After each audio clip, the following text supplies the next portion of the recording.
Hello. Kain tayo.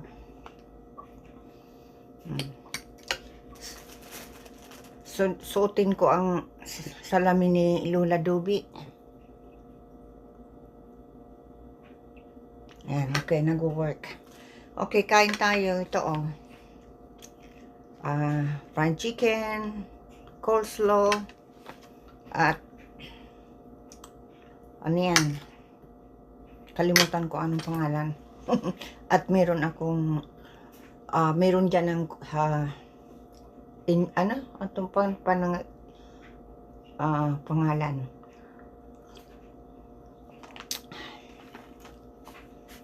Ginger ale. Yan. Kain tayo, guys. At makain ako. Nagutom ako. Kumain na kami ni Alec doon sa restaurant. Kaya lang yun. So kung kumain ulit. Alexa, what time is it? Alexa, what time is it? It's 3:23 p.m. Supper time ko na.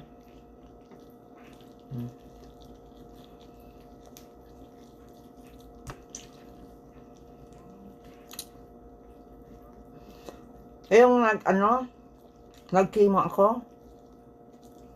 Yung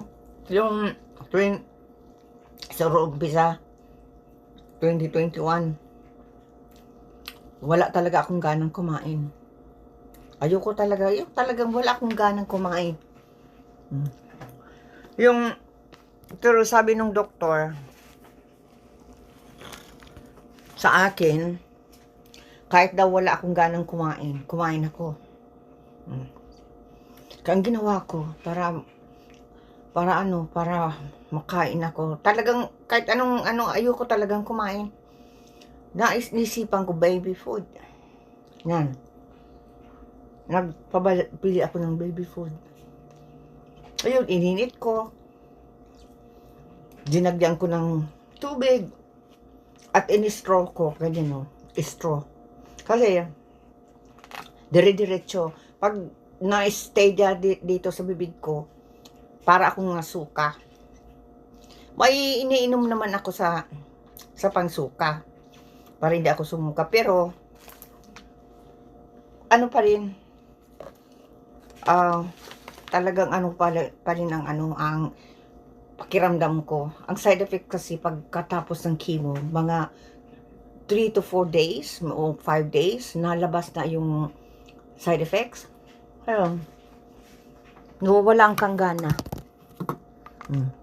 Pag nawalan ka ng gana, ayun. Ayaw mong kumain. Pero, ayokong mas masanay ang tiyan ko na walang makain. Kaya ayun, nakain ako ng baby food. Pagkatapos, yung oatmeal, lagyan ng tubig, ini-straw ko para dire-diretso sa tiyan. Kasi kung kakainin ko, para akong suka. Kaya, iniinom ko ang oatmeal. Yan. Kasi, mayroon nga doon na babae, hospital. Sobrang payat. Ayaw kumain. Kaya, kahit wala kayong ganang kumain talaga. Tulad ng sabi ko, baby food, lagyan ng gawa ng lagyan ng straw. Iganyan mo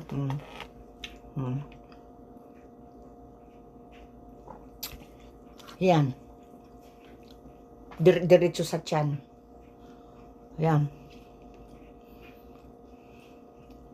Yan ang ginagawa ko. At naano ako na yung para hindi ako sumuka. Yan, may din ako ng gamot dyan. Si Alec ang nabigay sa akin ng gamot. Yan. pag masabi ko, pagkatapos ko ng chemo, na 3 days later, nararamdaman ko na nawawala na akong ganang kumain. Talagang wala. Yan, magawa ako ng, ano yan, gulay. Ay, ng gulay. Yun, may baby food, may tubig, straw ko. Yun, yan. Pag ano na, medyo okay na, yan, nakain na ako. Kaya ayoko na, hindi pwedeng hindi kumain. Kasi masasanay ang tiyan na walang laman ang tiyan. At na, papayat ka talaga. Ayoko naman na kumayat. Ay, mahulog. Hindi ko kinakain yung taba.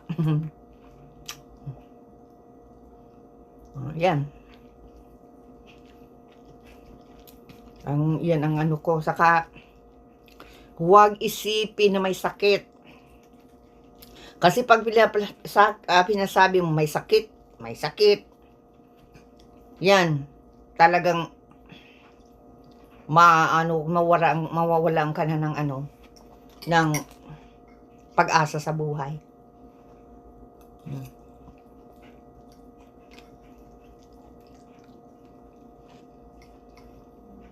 Ang ginagawa ko, dati, nung nag-suffer talaga ako ng matinding depression, nakalimot na ako sa Panginoon na Jesucristo. Totoo yan. Pero, magkasakit ako, nagsorry ako sa mga pagkakamali ko, mga nangawa ko sa buhay. Yun ang ginagawa ko.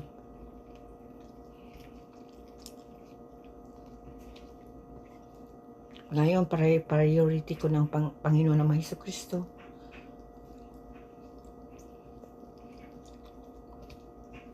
Dati, kalimot na talaga ako.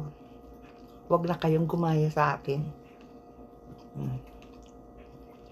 Dahil sa sobra kong i-depressed noon na palagi akong naluluko.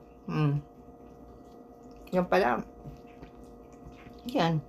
Dinibdib ko ang mga panluloko sa akin.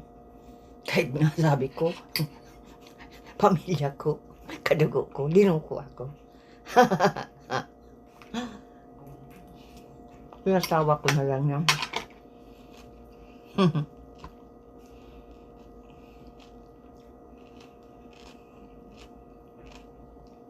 Nautang sa akin, hindi ko binabayaran. Tinatawa ko na lang yan. Napapatawa talaga ako. Nakakadagdag pa yan sa stress ko noon.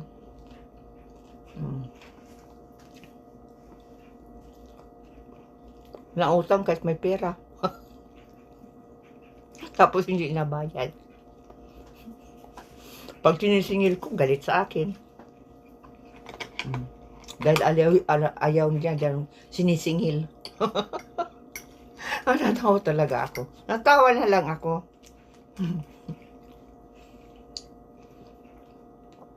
Kain tayo.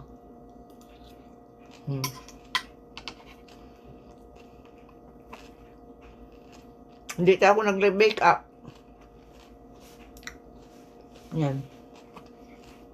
Kasi gusto ko makita ng ibang tao na walang makeup. Hindi yung palagi ka nalang makeup pag na video na makeup.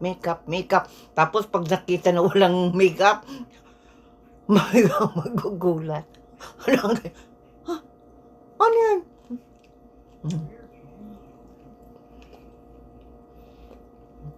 Kasi may kilala ako. Kahit sa pagtulog, naka-makeup. Talagang, hindi naaalis ang makeup sa mukha. Hindi na nakakahinga ang mukha.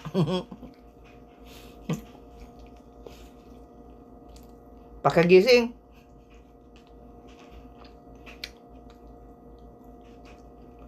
mahugas ng mukha. Kung hindi, mahiligo. Make up again.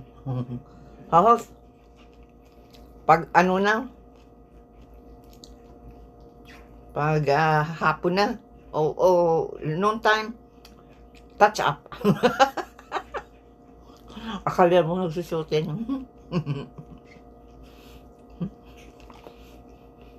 Pagkatapos,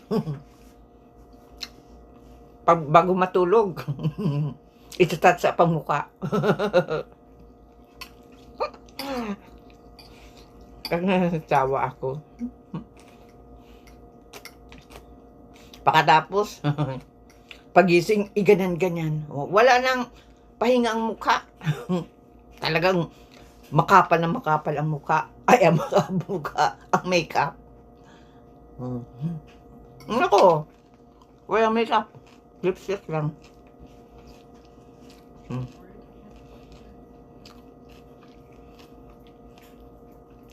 Kung kasyo, no, na-makeup ako. Yan. Pero, pag ako, pag ma-live, ay, ayoko nang, palagi na lang ako naka-makeup kasi, pag nakitang wala akong makeup, magugulat sa akin, matatakot na wala akong makeup. Oh. Mabuti na yung sanay na wala akong makeup. Pag ako naka-makeup, tatanong sa akin kung saan ako pupunta. Ma-live lang pala, ma-live show lang pala.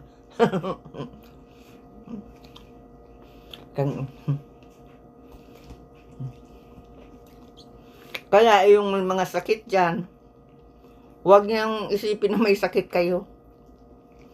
Magdasal. Huwag niyong isipin. Ako, sinabihan na ako na anytime pwede na akong mamatay. Sabi ng doktor ko. Kasi tinatanong ko ang doktor ko kung kailan ako mamamatay. Sabi ng doktor ko, anytime pwede na daw akong mamatay. Anytime. Kaya, kung may daw ako, may mga, magawa ka na ako ng will. Kung anong mga, para mayroong record na maibibigay mo sa mga pamilya mo, dapat may will, ganyan. Yun, ang ko, sa Pilipinas, inano ko na sa isa kong kapatid, na ibenta na yung mga property. Tapos, padala na lang sa mga anak ko. Ulong.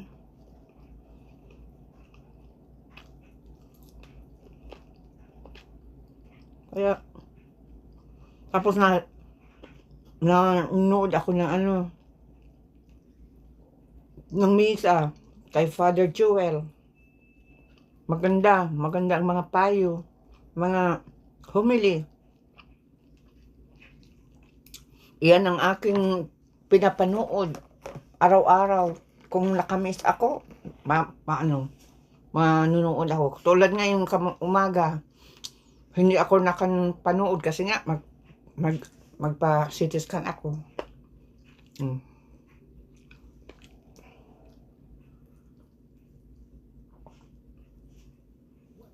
Excuse me, mamaya ako pahinga.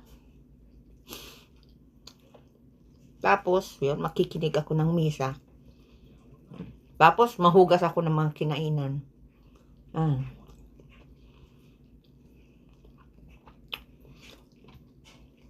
Huwag niyong isipin kung may sakit kayo tulad ko na may cancer. Huwag niyong dibdibin. Kalimutan niyo na may sakit kayo. Kasi kung palaging iniisip na, may sakit, may taning na, kung lalong lalala. Ako, ready na ako. Sinabi ko na yan sa mga anak ko. Kay Alec, sinabi ko na kung anong